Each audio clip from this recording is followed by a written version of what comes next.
Well, hello everyone. Cynthia Tomaine here with Interactive Brokers, and thank you for joining today's webinar where we'll be discussing a multi-factor approach to stock selection. I'm very pleased to have with us today Sam Burns, a CFA, and the Chief Strategist for Mill Street Research. So if you'd all join me in welcoming Sam, I'm going to go ahead and pass Sam the controls. Let's get underway here today. Thanks for joining us, Sam. I've just given you the controls. If you can simply share your desktop. There it is. Looks good. I see your presentation. So take it away, Sam, and thanks for joining us today. Thank you, Cynthia. No, it's my pleasure. And thanks to everyone out there for joining us on the webinar today. Cynthia said, my name is Sam Burns, and I am the founder and chief strategist here at Mill Street Research. Mill Street, just for a bit of background, is a boutique independent investment research firm that provides research indicators and models to clients to help with asset allocation and stock selection decisions. Mill Street's based here in the suburbs of Boston, Massachusetts, and was founded in 2016. Prior to launching Mill Street, I spent over 20 years as a strategist at several firms, including Oppenheimer & Company, Brown Brothers Harriman, State Street Global Markets, and Ned Davis Research. So part of what I'll be discussing today is really the distillation of much of the work that I've done and seen over the years at different places. And while Mill Street's client base is primarily institutional investors of all sizes, we certainly think nowadays there's a broader group of investors who want to incorporate structured, objective inputs into their investment and trading process and would be interested in seeing this sort of institutional grade work. So my goal today is to summarize Mill Street's overall approach to quantitative stock selection research and then show examples of how we implement the research in practice for busy investors who want to get the bottom line results put together in a nice tight package for them on a regular basis. So with that, I'll hit some of the key points in our work and then show examples of how we use it. So just to give you a brief overview, the first part of the presentation will give kind of a summary of how we think about stock selection using objective quantitative inputs. Sort of second, which inputs we have focused on and why. And then third, point out the crucial importance of using multiple factors or inputs together to get the best results. Then in the next section, we'll show how we've taken all this work and put it together into a tool that we call MAER, which I'll explain, which allows us to rank stocks in any universe from most to least attractive, and is also a graphical tool which uses proprietary charts to display the indicators that we use and allow users to see everything in a historical context. And that MAER tool is in fact part of the basis for the new Mill Street Trader Ideas report that we've recently started publishing here on the Interactive Brokers research platform. Now, first, I'll kind of summarize how we think about the process of stock selection. And the first point I make here is perhaps obvious, but is nonetheless easy to overlook, particularly for quantitative or technically oriented investors always in search of the perfect indicator. Well, certainly our view is that there's no single indicator that's going to tell you everything you need to know, since financial markets are inherently complex systems. And professional investors certainly the ones we deal with, almost never actually rely on any single input or indicator, regardless of whether they're fundamental, quantitative, technical, or otherwise. So that's why one of the first things people notice about our work is the multi-factor nature of it, that you really want to get as many distinct drivers of returns lined up in your favor as possible. And then deciding which inputs to rely on depends heavily on your chosen time horizon and potential investment universe. So of course, equities, debt, commodities, currencies, all have different relevant inputs, and investors trade all of them over the full spectrum of time frames. So I'll get to that in just a second. And then finally, kind of the underlying, key idea behind Mill Street's product suite is that a disciplined, quantitatively driven approach can really help avoid a lot of the harmful biases and emotions that can occur in investing, but can have maybe their own psychological challenges. And here what I mean is that knowing how to use indicators properly and what is reasonable to expect them to do is really the crucial bit. Now, let's get a little more specific now. So what we'll do here is answer the question, what is our universe and time horizon that I mentioned? Well, we're focused here on equities, and unlike some other firms, we do target a global equity universe rather than being limited to US stocks only. Now, importantly though, we do limit the sort of entire stock universe based on minimum requirements for the indicators we're building and investability. So that would include things like market cap, liquidity, and analyst coverage. And the time horizon that we're targeting is typically 1 to 6 months, kind of a short to intermediate term time horizon, and occasionally shorter. So we're certainly not going to be day traders, but neither are we focused on making long-term multi-year forecasts for the most part. So based on that universe and time horizon, we focus much of our research on 3 categories of stock selection indicators. Earnings estimate revisions is first, which is a measure of what we think of as fundamental momentum that is known to work on the 1 to 6 month horizons that we're targeting. Then next are price-based metrics, which includes both price momentum and mean reversion, and those also operate on time frames of sort of weeks to months typically, and tend to work well alongside estimate revisions. And then finally, we do use valuation metrics as sort of a longer term measure of mean reversion, and also a way to control the risks that often come along with price and earnings momentum indicators, which I'll get to a little more in a minute. So again, the key point is that while each of these types of indicators can be shown to work on their own, using them together provides more robust and reliable results than any single indicator would by itself. Now, maybe the next obvious question is, why do we focus on these 3 types of indicators as opposed to all the other ones that you might be able to think of? Well, naturally, we look at a lot of published academic and practitioner research in addition to doing a great deal of our own work, and we find pretty strong support for these inputs when applied to the time horizon and the universe that we're focused on. So it looks like there's a lot of evidence that they work. And the next few slides show some of the work that we've done there. As I'll discuss shortly, we put more of the weight on the estimate revision than price momentum indicators because they are known to work best on that intermediate term 1 to 6 month horizon.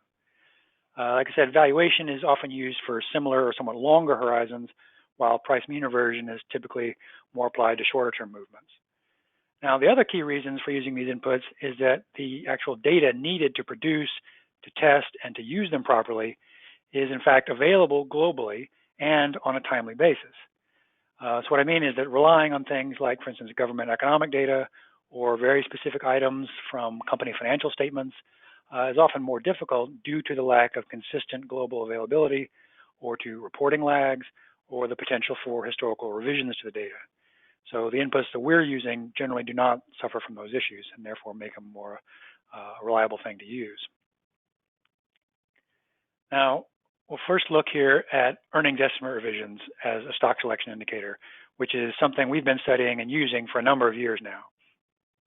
Now, the key idea is that changes or revisions to analyst earnings estimates for companies, rather than maybe the actual level of the estimates, are a useful predictor of future relative returns of the stocks on an intermediate term horizon. Okay, well, why? Well, there are 2 key underlying assumptions here. First is the simple assumption that revisions to estimates do in fact impact stock prices. And we do see this clearly in a lot of studies of price reactions when there are significant changes to earnings estimates. And the idea is that investors react to revisions, but maybe not instantly or completely. They'll tend to sort of underreact to them at first, and this allows price trends to develop as investors fully incorporate the information embedded in the analyst forecast changes over time. Now, the other key point is that estimate revisions tend to move in trends. That is, once analysts start raising or lowering estimates, they tend to keep going in the same direction for several months at a time, and actually sometimes even longer, as I'll show you in a few minutes. Now, this is partly because analysts have incentives or biases that cause them to change their estimates only incrementally and to kind of move in herds or respond to what other analysts are doing.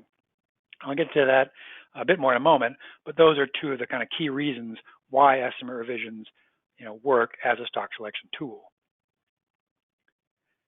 Now, one other question that often comes up is how do we actually measure analyst estimate revisions in practice? Well, there are certainly various ways one could do it, but there are two straightforward metrics that we mostly use. We call the first one revisions breadth, and this is basically answering the question how many analysts are raising versus lowering their earnings forecasts for a particular company over a particular time window. Now, we'll typically use, for instance, 100 calendar days as the look back of the time window to calculate these revisions breadth figures, which allows us to cover a full calendar quarter and therefore the usual quarterly earnings reporting cycle. Now, the second revisions indicator is what we call revisions magnitude, which sort of answers the question of how much analysts have raised or lowered their earnings forecasts on average. So what this basically is the percentage change in the consensus earnings forecast over a particular period, and that period is usually 1 month for us. We're looking at rolling 1 month percentage changes in our work. Now, to account for the fact that some stocks have much more volatile earnings estimates than others do, we also scale those percentage changes within each stock's own historical range. So that gives us a percentile score that we can then compare more fairly or more properly across all stocks of widely varying volatilities. And the key thing here is that there are two different measures of earnings estimate revisions that can complement each other and potentially iron out any quirks that one specific calculation might have. So, as I mentioned earlier, one of the key points about revisions is that not only do they impact stock prices, but they're much more persistent than stock returns are typically. Specifically, our research has shown that the direction of revisions breadth, the up-down ratio, remains consistent from 1 month to the next about 83% of the time historically on average, which is much higher than kind of the 50-50 you might expect from randomness or even from stock prices. And then similarly, we find that the average duration of a trend in revisions breadth, meaning they'll go, going up before they turn down or going down before they turn up, is about 5.5 months, and some last considerably longer than that, a year or more. So the key point is that simply knowing the direction of estimate revisions today actually gives you a decent prediction of the direction next month, and in fact, even several months from now.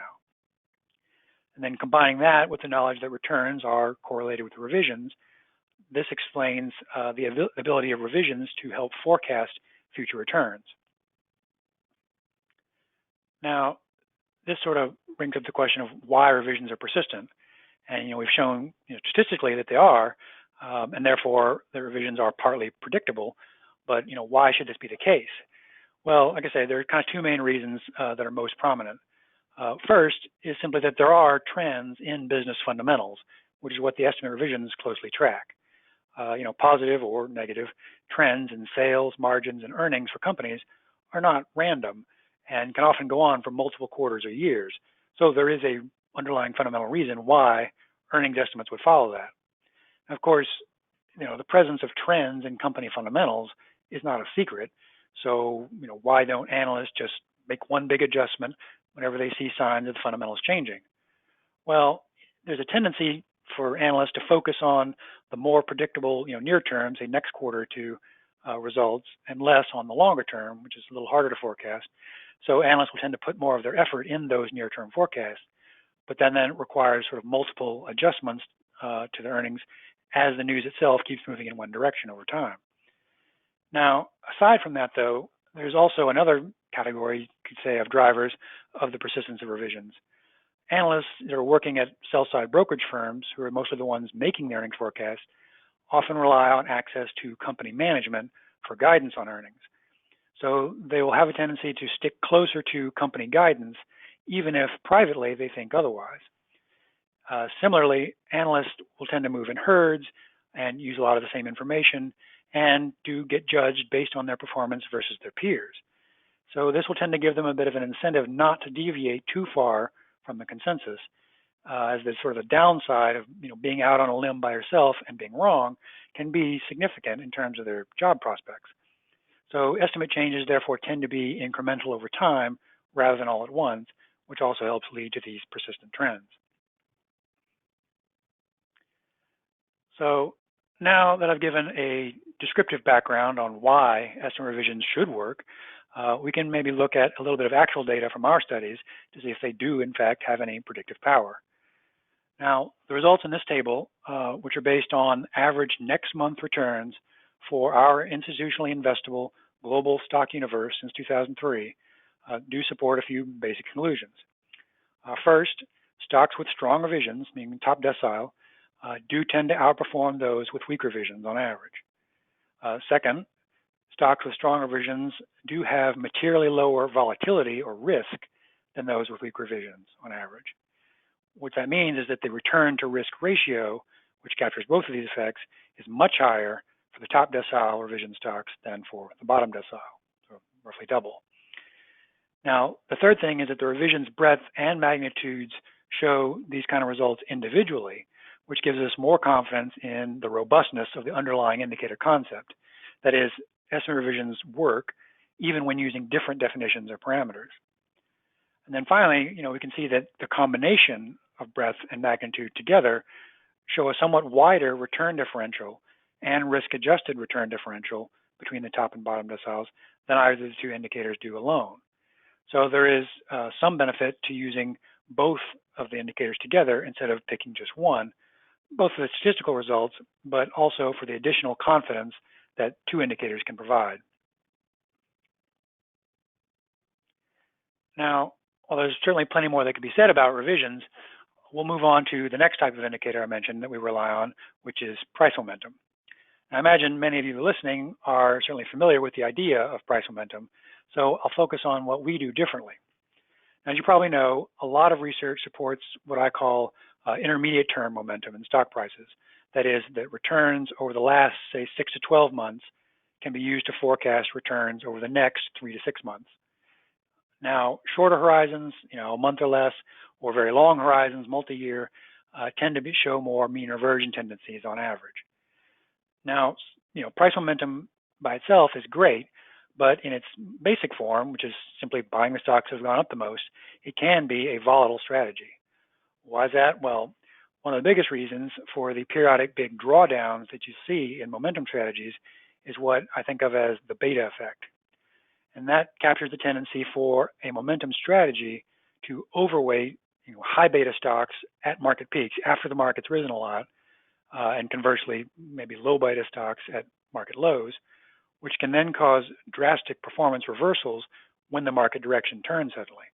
And maybe some of you have experienced this yourself. It's certainly been felt this year in the markets. So one of the things we do to try to address this, structurally within the model, is to use what we call alpha momentum. And basically what we're doing is using regression to estimate the alpha, or the stock-specific return, after removing the effects of the overall market and the stock's style and size tendencies. That is, the value growth or large cap, small cap tendencies of each stock. And so by looking at the returns excluding those beta effects, we get a clearer view of what the individual company's true price trend is, and avoid essentially embedding beta bets into our price momentum indicator. And what that does is it basically reduces the volatility in the drawdowns while improving the returns. So here on this next slide, we'll show some of the results of using our alpha indicator by itself, but also alongside our short-term mean reversion indicator, which is essentially an overbought, oversold metric. Now, the alpha momentum we use is calculated using a rolling 6-month measure of the daily stock alphas, whereas the short-term mean reversion is simply the stock's return over the last month, scaled within its own historical range to adjust for volatility. Now, we do this to try to find stocks that have been outperforming on a risk-adjusted basis over the last 6 months, the intermediate term, but have pulled back just recently maybe and are not short-term overbought. And then the reverse for the unattractive stocks at the bottom of the list. And the results here show that both indicators work, meaning top-ranked stocks have tended to outperform bottom-ranked stocks on average, but that using both of them together gives a wider return spread between the top and bottom than either individually does. Now, I should also note, like I said, that I haven't included the stats here, but our tests do show that the alpha momentum does show better results and in particular lower drawdowns than the kind of basic traditional 6-month price momentum indicator would. And again, combining intermediate term trend and short-term mean reversion indicators also makes some intuitive sense to traders, certainly, who know the risks of chasing momentum stocks after they've already had big recent surges and are overbought. And then using price action to support and corroborate the underlying fundamental trends that we pick up from the estimate revisions is a pretty powerful combination, as it tells us whether investors are in fact responding to the fundamentals and also then allowing us to take advantage of the behavioral biases that show up in momentum indicators. So we've now looked at a bit of two of the three types of indicators, and the third type that I mentioned is valuation. Now, as some of you are likely aware, estimate revisions and price momentum are both, momentum-oriented strategies. So that gives them a tendency to favor growthy or more expensive stocks on average. And while this may not be much of a factor in very short-term trading, when looking at the intermediate-term results, this tilt toward expensive stocks can increase the risk of the strategy. So we incorporate valuation metrics alongside revisions and momentum to help balance out those natural biases. Now, we focus on two metrics, both of which are based on the forward earnings yield for each stock, since in our view, that's one of the most relevant, widely available, and forward-looking valuation measures. This is really just the inverse of the forward PE ratio, which is really just the consensus EPS estimate for the stock over the next 12 months as a percentage of the current stock price. Now, we use the absolute earnings yield as kind of the more standard value metric. Higher earnings yield, or inversely, lower PE is better. We also use a relative earnings yield, which we first make relative to the market by subtracting the market's earnings yield, and then we scale it within the context of its own 5-year historical range. So what this means is that stocks that are sort of always expensive, always trade at a higher multiple, or are always cheap on a traditional PE or earnings yield basis, are then judged in the context of their normal valuation range and don't get sort of penalized because they're just always more expensive. So the effect is to help reduce the inherent sector biases that are very often come with using valuation ratios by themselves. And we find, incorporating valuation metrics into a multi-factor model then helps kind of tilt the overall strategy away from holding the riskier, more expensive stocks. And once again, having discussed why we use an indicator and why it should work, we can look at a little bit of results here of whether it actually does. Now, many of you may be aware of the struggles that traditional quantitative value strategies have had in recent years, with poor results, widely known from a number of well-known managers and value factors. However, we still find that there is value in value within our global universe over this time period that we're studying. And the results here show that the cheaper stocks that are in decile 10 do in fact tend to outperform the expensive stocks in decile 1 on average. Now, we also see that combining the two valuation metrics does iron out some of the variation among the deciles, and as I mentioned, also helps reduce the sector biases that typically occur when using absolute valuation metrics alone. And as I'll show in a moment, valuation components have always had somewhat less weight in our ranking model than the other inputs, but we find that including it does improve the overall results. So I'll wrap up this first section by summarizing the overall key points that apply to all these indicators we've looked at. That while each individual indicator can be shown to work on its own, the results tend to be stronger and more consistent when they're combined, and gives us more confidence that the output is in fact robust and not dependent on any one very specific set of parameters or definition of the indicator. We also can have confidence in our analysis because we have tested on a broad global universe of institutionally investable stocks, which cover more than 5,000 stocks in our universe in recent years. Testing also covers a substantial time period, the 17 years or so since 2003, which includes both bull and bear market conditions. And then perhaps most important, we find that these results are consistent across regions, whether it be Europe, emerging markets, US, and sectors. We've tested all the major sectors and in most time periods. These are some of the kind of crucial things that we think are necessary to build and use quantitative indicators in an investment process. But of course, they're often laborious and costly to do properly for many investors or investment firms. And while academic research is certainly hugely valuable for identifying ideas and explaining relationships, a lot of it is often not done with real-world practitioners in mind, and in some cases the results may not always hold up when applied to realistic investment universes and investor needs. So we can now kind of move on to seeing what these indicators look like in the actual tools that our institutional clients use. So here I'll introduce the tools that Mill Street provides to clients to make use of all this research that I've described so far. The product is known by its acronym, MAER, M-A-E-R, which is from its original name, the Monitor of Analyst Earnings Revisions. So that's where the name comes from. The product is made up of two key components. One is the multi-factor ranking model that includes all 6 of the indicators that I've described here, and also the MAER charts. The MAER charts plot these indicators over time and provide current reference data, which then allows clients to see the indicators evolve over time and, in many cases, draw their own conclusions about which stocks are looking bullish or bearish. So I'll start with a brief overview of the charts and then describe the ranking model, followed by a few examples. So the MAER chart we use for an example here is Apple, since everyone probably knows Apple. The charts are designed to pack a lot of information into them, and once you get used to them, they become very easy to read. Now, the main section of the chart there you see is most important, and the red dotted line you see is really, in particular, where most clients tend to focus first.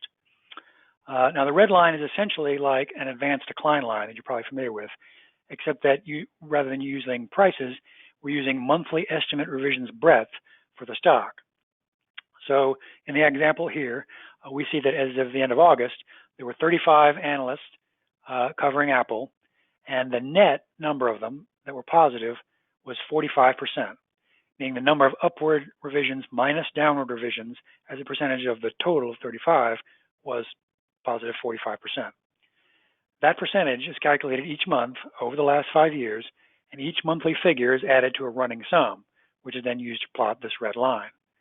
So a rising line would indicate that more analysts are raising than lowering estimates, and the steeper the line, the bigger the positive proportion is. Then periods when more analysts are cutting estimates than raising them will cause the red line to go down. Now, that persistence in revisions that I was talking about earlier is quite visible here. As you can see that the red line will tend to move in one direction for months at a time. Each of those dots is a month. And the chart is 5 years, 60 data points with the over the last 5 years here. So you can see that the persistence in revisions is considerably more noticeable than the returns. The black line you see there is the relative return of Apple stock versus the benchmark, which in this case is the S&P 500. So you can see, of course, that prices move around a lot more than revisions do. Now, the blue bars that you see there in this section of the chart are the monthly revisions magnitudes that I was mentioning, which show the month-on-month percent change in the consensus EPS estimates. Now, ideally, for buy ideas, if you're looking for buys, you normally want to see the red line rising, steeper the better, and large positive blue bars showing that the size of the revisions is large, along with a rising black line, which would indicate that the stock is, in fact, outperforming. Now, the green line in the middle section is that alpha momentum indicator I mentioned, which is showing the rolling 6-month risk-adjusted return for the stock. So just like regular momentum, positive is better, anything above 0 is good, and higher is better. So stronger momentum tends to persist. And then the bottom section of the chart is the relative forward PE of the stock, again, relative to the US large cap universe, where we can see Apple has gotten more expensive over time relative to the market. That purple line has been rising. We can see that currently it's about 1.4 times the market multiple, whereas say 5 years ago it was considerably less than the market multiple. And then the header data shows some of the summary information, current and next year EPS estimates, the PE based on those estimates, the estimated dividend yield, the market cap, and a few other things, the current price. Again, it tries to pack a lot of information into one picture that can then be updated on a regular basis. So now that we've seen the chart side of things, we can quickly kind of go over what the composite ranking model looks like. Now, I'm hoping that the list of indicators here will now be somewhat familiar, and it's worth noting that these 6 indicators and their weights have been consistent since the model was first launched in 2013. The weights were chosen to reflect the relative importance of each of the indicators in our research and to balance turnover and risk along with the expected returns. You can see revisions metrics get the most weight with 50% of the total, and the revisions breadth gets more weight than the magnitude since it is the more persistent of the two. The price inputs get 30% of the total weight, with alpha momentum getting more than the short-term mean reversion input, again in line with our 1 to 6 month time horizon. And then the 2 valuation inputs get the least weight with 20%, which is split evenly between the absolute and the relative earnings yields. So, basically the idea, you can kind of think about it, is to objectively look first for stocks with strong fundamental trends based on their earnings estimate revisions.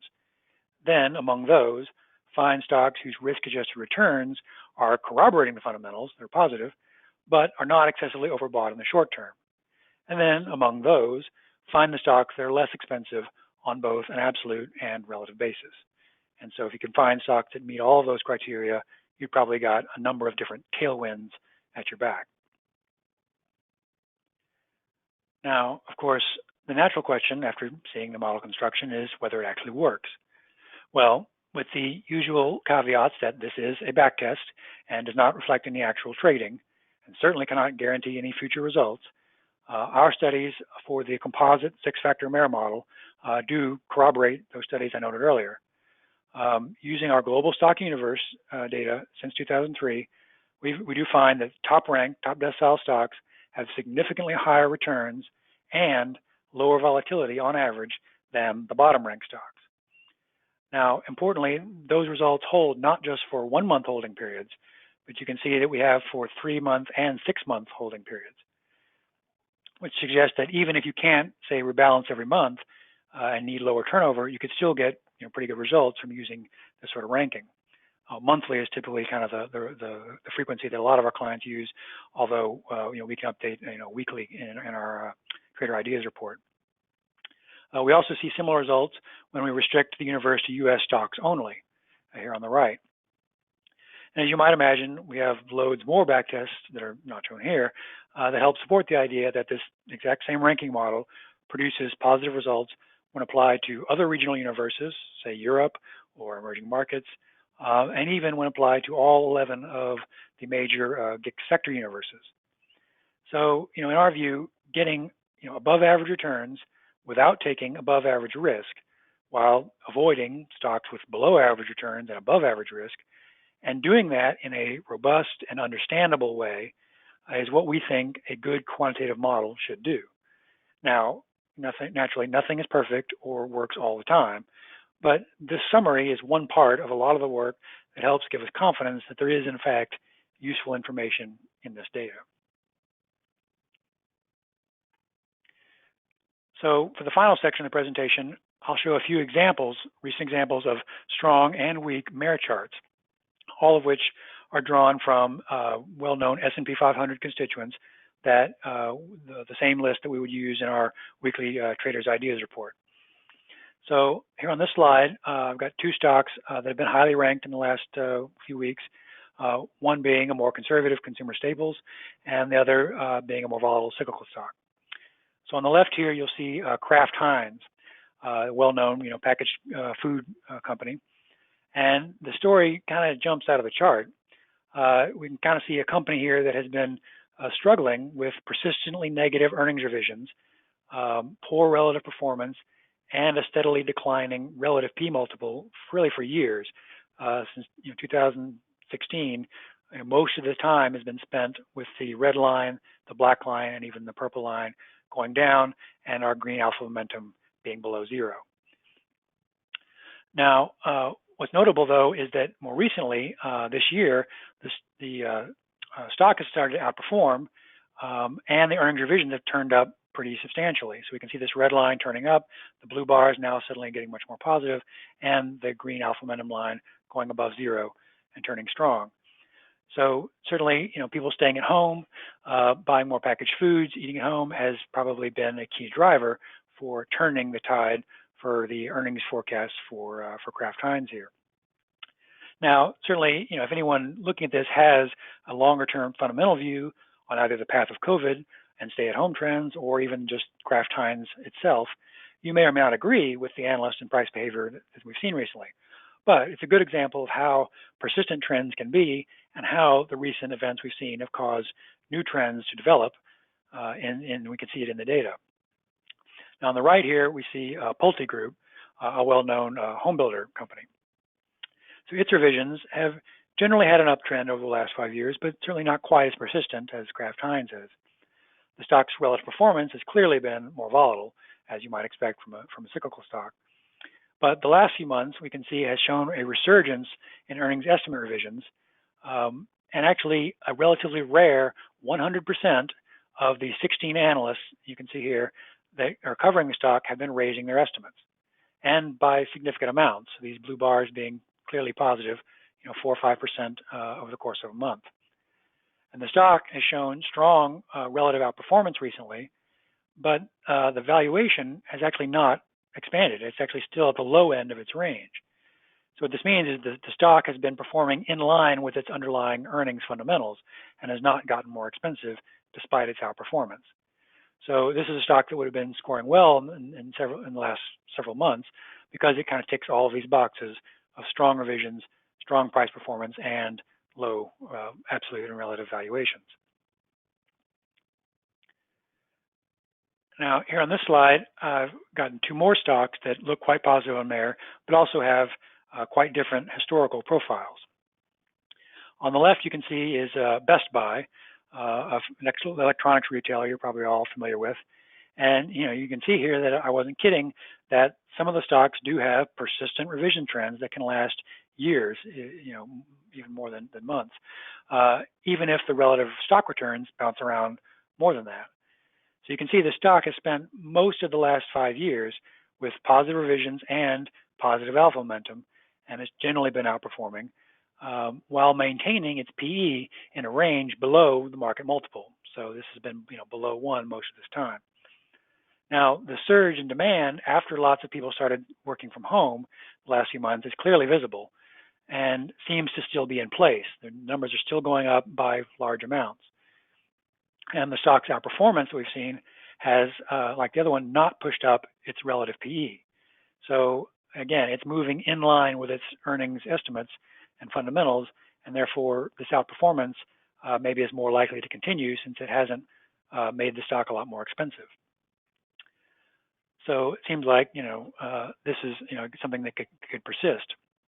Now, here on the right is Stanley Black & Decker. So more of a traditional industrial kind of machinery, makes a lot of tools and things like that. And this one has definitely been a bumpier story maybe than Best Buy's, but the last few months have again shown a dramatic surge in estimate revisions and relative returns after a period of some weakness. And we can see that the jump in stock price again, even though not as extended as maybe Best Buy's has been equally strong on a risk-adjusted basis for what is maybe is traditionally more of a sort of value type stock or industrial stock, not a tech-related stock. And again, its multiple has not expanded. It's not gotten more expensive, even though it's been outperforming. So this is another example of a stock from a totally different sector and area, but that has had strong revisions, strong risk-adjusted returns, and reasonable valuations. Now, when I move to the next slide here, being an independent and unbiased researcher as I am, I try not to be too much like the traditional investment banks maybe, and like they only try to show you buy ideas. MAER is certainly completely objective and also works well for seeing which stocks to avoid, sell or avoid ideas, and I've pulled a couple of examples here. So on the left is Las Vegas Sands, a hotel and casino operator, which has been hurt badly by COVID, like most areas of travel and entertainment have. However, what we can see from the 5-year chart is that the company was not doing well for more than a year before COVID ever showed up, with weak revisions and underperformance, ongoing as even before COVID. So even now, after months of aggressive estimate cuts, these big negative blue bars, steep downward sloping red line, it doesn't look like analysts are done yet. And so the recent bounce we're seeing in the relative performance may actually be more of a time to reduce exposure if you own it rather than jumping in, particularly given that the valuations are still not attractive. You can see it's been losing money this year. It might come back next year, but still isn't particularly cheap, even after all the underperformance it's had. So probably one to still avoid. And then, here on the right is good old General Electric. Something that's been around forever. And again, here's one where the persistence of revisions that I was talking about is showing up, but on the downside rather than the upside.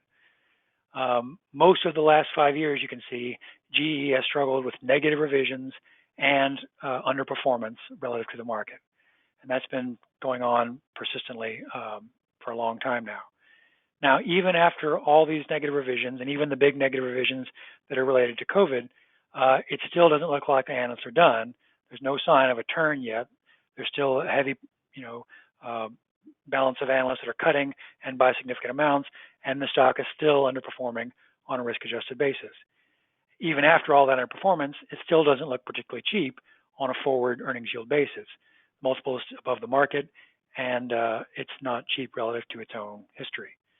So, again, this is an example of where MAER would help you avoid maybe trying to catch the falling knife or sidestep what might look like a value trap, and would argue for staying away until the fundamentals and the price action at least stabilize and start to look a little better before jumping in.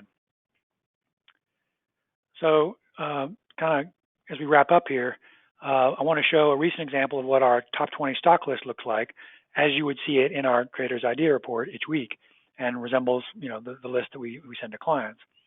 You can see on here Kraft Heinz, Pulte, Best Buy, and Stanley Black & Decker. They're among the top 20. And we also like to include the sector classifications for each of the stocks in addition to their market caps, which lets us see that right now there's actually more of a cyclical tilt, a lot of consumer discretionary, some industrials among the top 20 list, which was not the case if you looked at this same list a few months ago, where there was maybe more healthcare and consumer staples, things like that.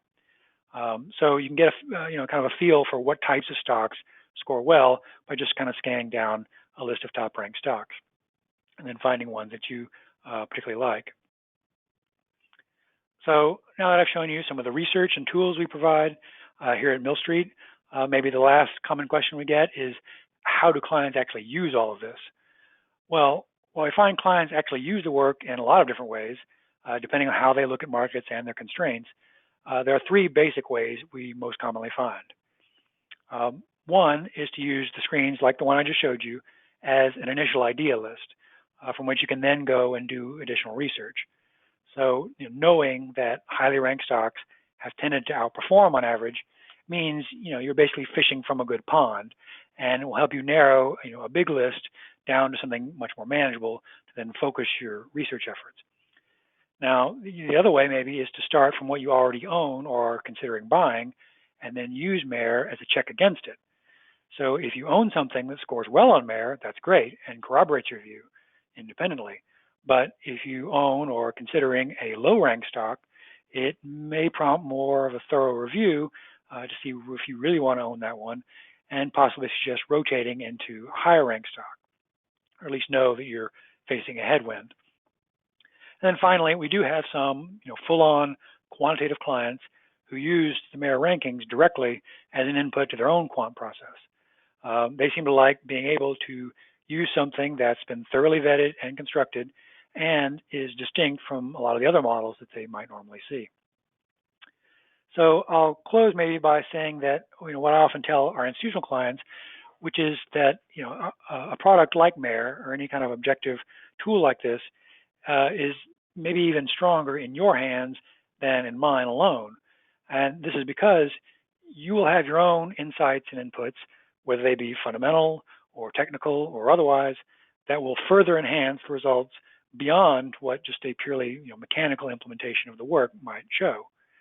Now, as I said, using models goes a long way to helping to avoid emotions and biases in investing, which can cause so much damage, but is rarely ever going to be a silver bullet.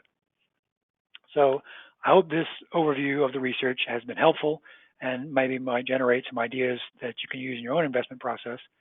And I can now maybe take some of the questions that have come through.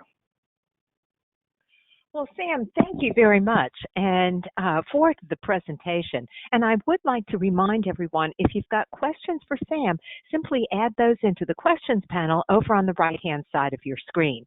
Now, before we do get into questions, there's a few items that I did want to show you because the Mill Street research is available on the Interactive Broker trading platforms.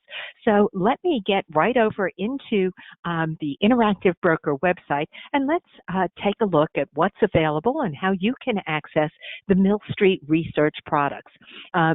Now, notice that from the Interactive Broker website, there is a pricing menu where you can access research, news, and market data reports. Now, when you do come to this page, you'll find that, research and news, market data is a separate section. So notice here that with research, you can simply scroll down and locate any of those products. Now, you'll see here, let me come down to the research and news. Notice here that Mill Street research is available. Now you'll see the information is displayed, and by the way, do want to let you know that Interactive Brokers does provide a free 30-day trial period for new subscribers. So if you're interested in learning more or subscribing for that free 30-day trial period, simply go to the Learn More button. Notice here you'll be able to find some additional information as well as how you can subscribe to this research product. There's also access to the website directly from this page. Now, I do want to show you that the research is also provided through the Interactive Broker Trader Workstation platform. Notice here I'm going to bring up TWS, where you can access either through our classic version of Trader Workstation. Let's go over to the classic version. Notice that you'll find underneath the analytical tools where you can locate analyst research. Now, if you go either from the classic Trader Workstation or into the Mosaic feature, you can also access under the new window drop-down box, analyst research. And you'll see over on the right-hand side, notice here, you can find that Mill Street research once you have subscribed. Now, you'll see on this page that those weekly reports that Sam had mentioned are available here, and you'll see the date that they were recently released. Now, simply click on any of these items here and you'll access that report. Now, it does take a little bit of time, so what I'm going to do is come in and show you here is the report that's available that was published earlier this week. So I did want to show you that report where you can access it, and notice here there are quite a few different pages. By simply scrolling through, you can find access to the report. Now, if this is interesting, notice on the right-hand side of your screen, there's that control panel that includes a handouts pane. I do have a PDF copy of this week's report that if you're interested in drilling down and finding more out, you can simply download that PDF of this week's report directly from our session here today. By the way, I also want to mention that you'll see that I do have in that handouts pane PDF copy of the webinar slides that we've used here today. So if you are interested in the slides or in a copy of this report, keep in mind you can simply go to that handouts panel and download them directly from here. Now, also, I do want to mention we verified this with our our research data group, is that Mill Street Research will be offering a 60-day free trial period for all users beginning October 1st of this year and going through the end of November. So if you'd like to give this product a try, simply follow the information that was provided on that Learn More button on where to access let's go back here to our Learn More. Notice here underneath the title here, you'll actually find the directions to go into your client portal. Underneath your account settings, you'll find user settings where you can simply subscribe to this research. So I did want to point that out. So now with that, what I'm going to do is send this back over to Sam. I believe I've seen a couple of questions come in, Sam. So if you do, I'm going to give you back the controls right now. If you share your screen, let's get underway, or let's tackle some of those questions that have come in. So back to you, Sam. Great. Thanks very much, Cynthia. Yeah, we have a few questions that have come in. And I would say maybe a couple of them are related to sort of the analysts themselves, both asking whether the fact that a lot of companies have eliminated their guidance in recent months because of the shutdowns and things, and also whether analysts in general are kind of a reliable guide, given that they're known to have certain biases and incentives in terms of the way they do their buy, hold, sell recommendations and things like that. So I'll kind of address those questions together, and we would say that first, a key reason why we use estimate revisions rather than the buy, hold, sell recommendations of analysts is because we think that what they're doing with their estimates is more important than what they say in their buy, hold, sell recommendations. And again, the level of their estimates, or whether they're optimistic or pessimistic on average with their estimates, doesn't really impact what we're doing, because we're really only looking for changes to the estimates. It's the direction that matters, not kind of the level. And what that does is sort of essentially strip out sort of if there is an overall optimistic bias, that really removes it, and it's only the changes that matter. Now, in terms of recent guidance, there certainly has been a reduction in what companies have given to analysts in terms of guidance on what earnings will be. Now, analysts certainly are still trying to produce useful estimates. There's probably been somewhat of a downtick in how often or how aggressively they'll revise their estimates, but we're still seeing a lot of estimate revisions activity come through, particularly when earnings reports come out, but even in between earnings reports. So it has probably had an impact in maybe the uncertainty or the range of estimates around the consensus.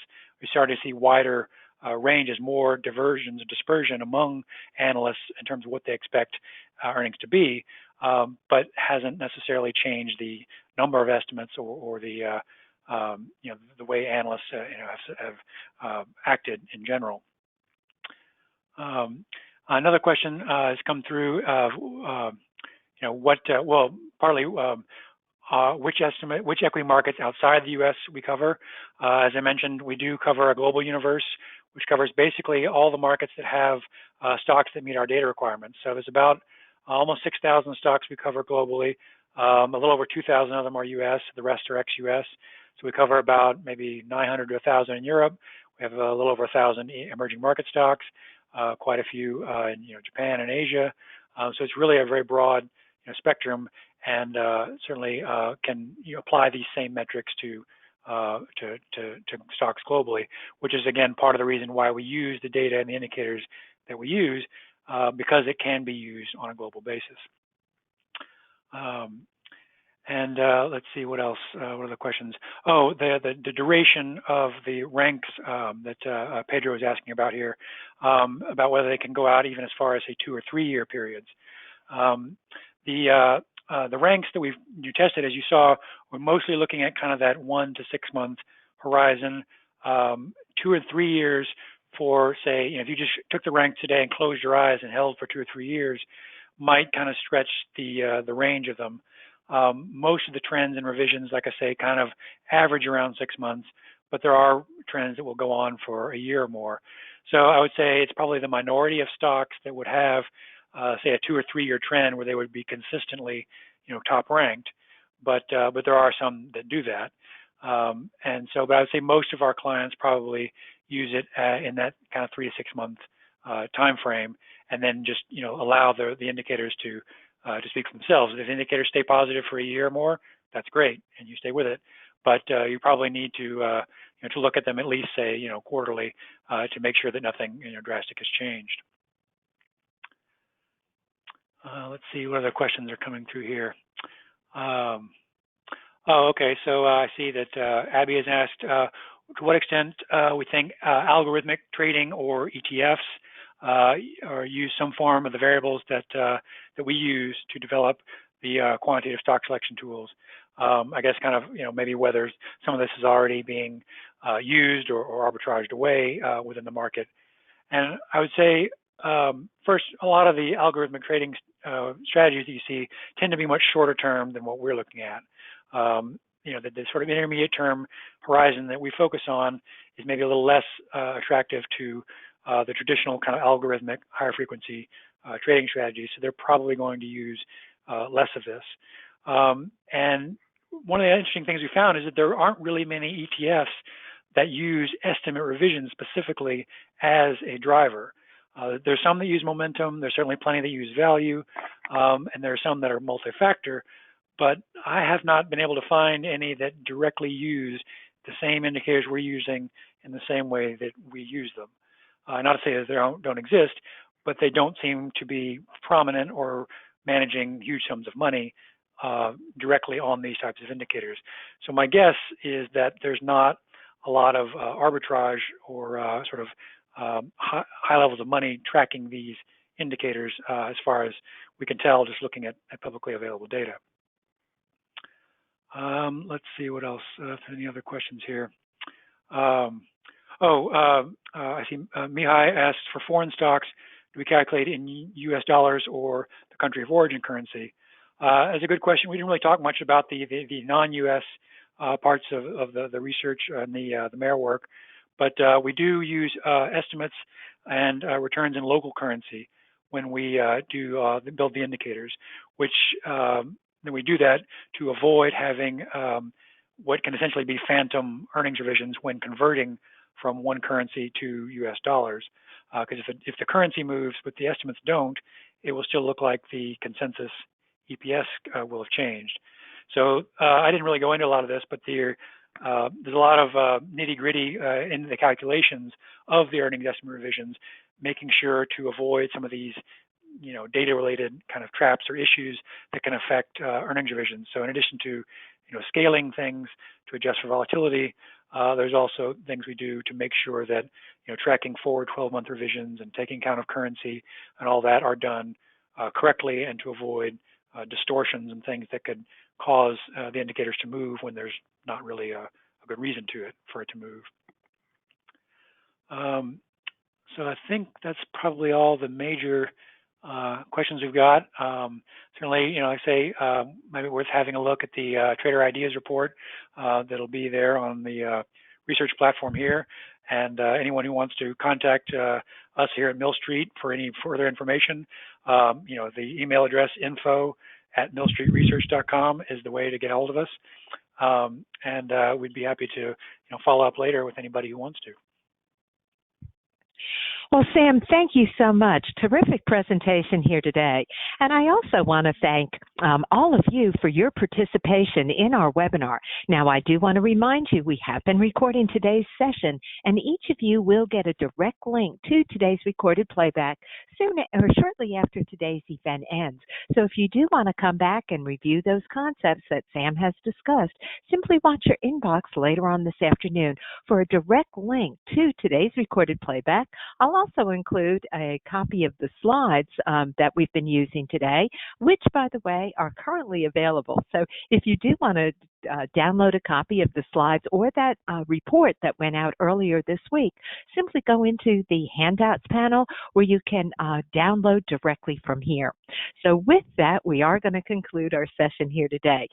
Many thanks to Mill Street Research for a terrific presentation, and Sam Burns, thank you so much. You can all exit. Oh, and by the way, remember that there will be a free 60-day trial period starting October 1st through November 30th of 2020. So do take advantage of that. And with that, we will conclude our event. You can exit using the X in the upper right-hand corner of your screen.